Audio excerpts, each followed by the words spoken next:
Assalamualaikum warahmatullahi wabarakatuh. Selamat pagi. Hari ini kita masuk bab yang seterusnya untuk teknologi, iaitu pavement maintenance. Selepas kerja dah disiap, memang kena ada maintenance. Ni adalah perkara yang perlu dilakukan selepas kerja-kerja pembinaan jalan disiapkan. Kita ada Project Management System ataupun PMS ringkasannya. Dia merupakan satu set atau tools yang digunakan untuk membuat keputusan lah, untuk mencapai nilai keuangan yang paling baik lah. Jadi bila kita buat maintenance ni, kita nak nilai yang paling tinggi untuk jalan dengan kos yang paling rendah lah. Dia bertujuan untuk menyediakan kawasan perjalanan highway yang selamat. Selain mengambil kira untuk nilai keuangan yang paling jimat, dia juga bertujuan untuk menyediakan yang selamat lah, untuk pengguna jalan raya selamat, selesa dan juga ekonomi dari segi kos untuk pengangkutan. Okey, kita ada dua komponen untuk PMS ni, iaitu comprehensive database dan juga set of tool to determine.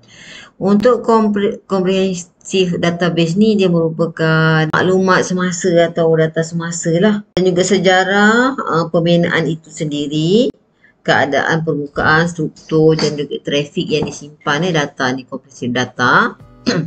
Yang kedua ialah set of tool of determine, existing atau future, yang sekarang dan juga yang akan datang lah, yang digunakan untuk predict lah keperluan yang akan datang. Yang jadi data ni disimpan, digunakan untuk tujuan maintenance lah. Kita ada dua level untuk PMS ni, satu network level dan juga project level. Untuk network level ni, ini untuk peringkat yang tertinggi lah, yang membuat keputusan sama ada kerja-kerja maintenance atau penambahbaikan atau penyelenggaraan perlu dilaksanakan ataupun tidak.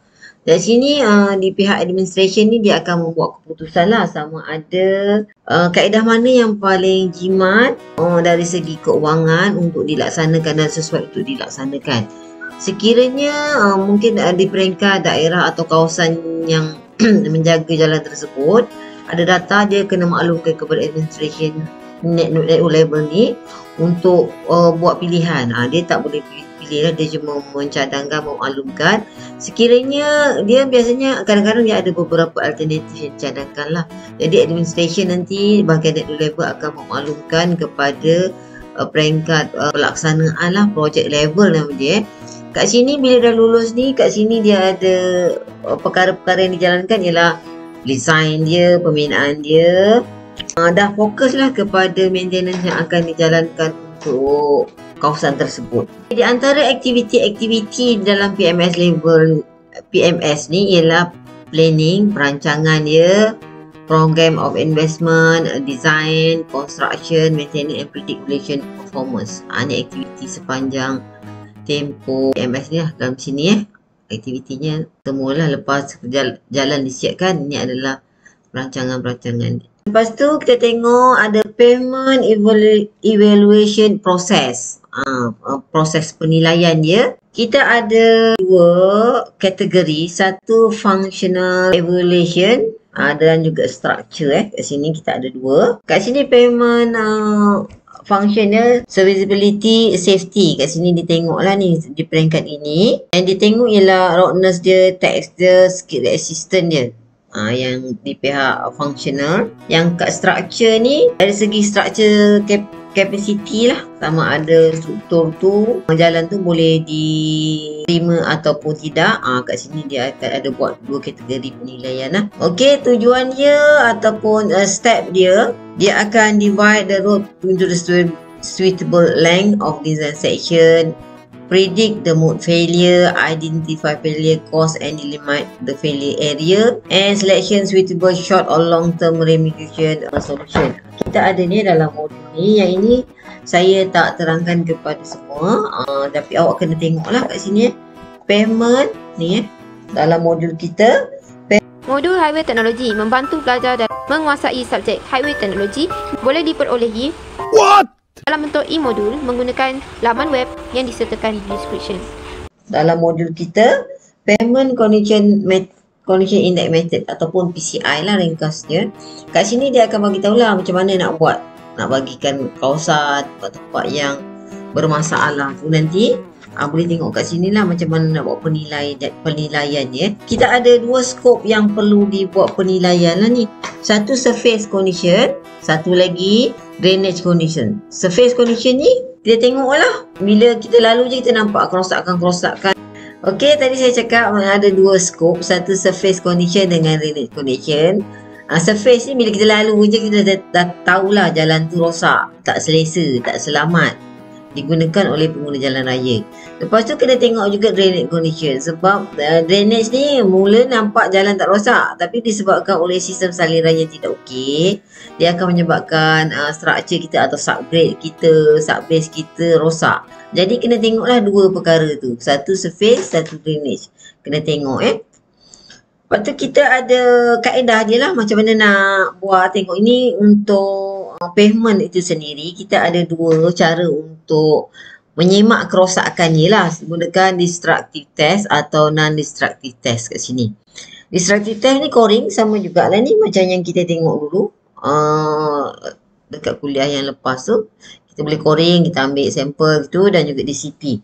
DCP ni okey, nanti kita ada gambar rasa kat bawah sini, dan juga non-destructive ataupun NDT. Ni ada Bankerman beam, root letter, FWD ni boleh gunakanlah. Ini tidak merosakkan jalan kita.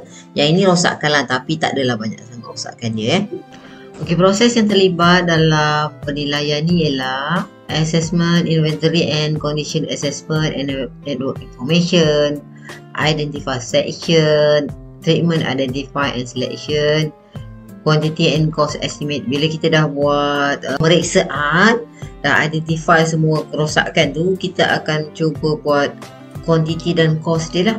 Sebab kita tahu adakah kos dia melangkaui ataupun tak lah. Jadi kena ada estimation tu untuk dapatkan peruntukan lah biasanya. So kita boleh juga buat analysis of past trend and prediction of future trends, reporting of current and future condition work program. Data-data ni kena simpan lah untuk kerja-kerja maintenance jalan. Ni adalah proses lah dalam PMS tu. Ini adalah proses dia lah. Net level dia kat sini. List or project requirement kat sini. Tadi kita dah ada 2 level tadi.